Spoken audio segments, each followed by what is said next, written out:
Saat aku dan keluargaku berkunjung ke rumah nenek yang ada di daerah Jawa Barat, kebetulan hari itu kami berangkat dari Jakarta sekitar jam 10 pagi dan sampai di Kabupaten Ciamis menjelang maghrib. Karena sering berhenti di perjalanan, 30 menit lagi kami akan sampai di rumah nenek. Namun, ayah ingin pergi ke WC, dan di kampung itu kami berhenti di sebuah warung pinggir jalan yang agak remang-remang lampunya. Sang punya warung memiliki tatapan yang dingin. Kami ingin menumpang di WC-nya dan ia hanya mengangguk. Setelah ayah selesai dari WC, aku dan ibuku membeli beberapa cemilan di warung itu, seperti kue, makanan-makanan kecil, dan 2 botol air mineral. Setelah selesai, lalu kami membayar dan mengambil uang kembalian, dan kita melanjutkan perjalanan ke rumah nenek. Singkat cerita, sampailah keluargaku dan aku di rumah nenek. Karena sampai rumah nenek sudah agak larut malam, jadi kami langsung tidur saja.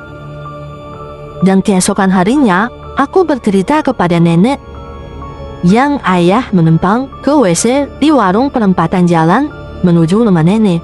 Dengan terkejutnya nenek bahwa di sana tidak ada warung karena sudah terjadi kebakaran sebulan yang lalu dan sudah tidak berpenghuni.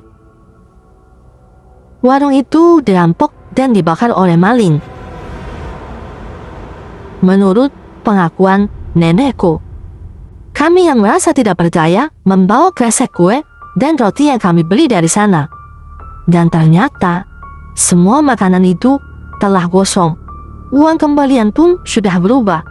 Dan kami mulai percaya dengan cerita nenek bahwa makhluk yang kami temui kemarin adalah makhluk halus.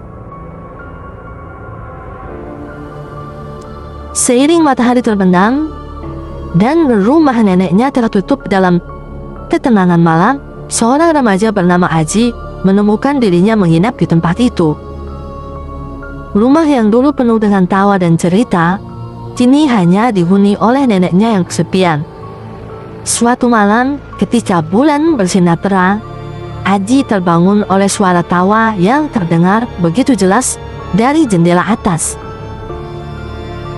Pikiran Aji bergejolak dalam kebingungan. Ia tahu betul bahwa neneknya tinggal seorang diri di rumah itu. Apakah ada kemungkinan bahwa neneknya yang selama ini tampak damai menjadi terlibat dalam permainan aneh ini?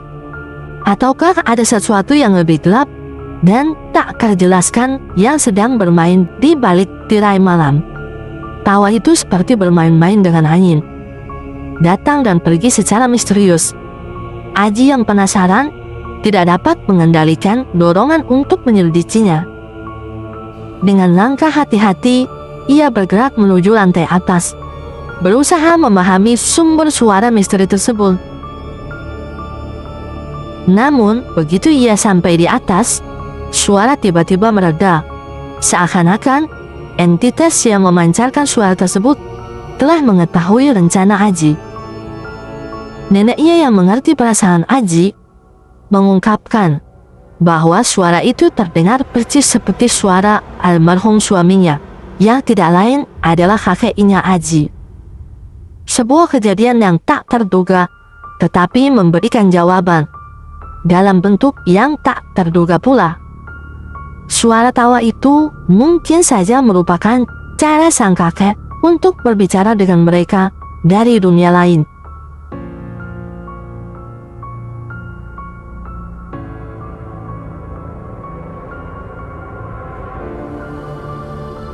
Namaku Rina.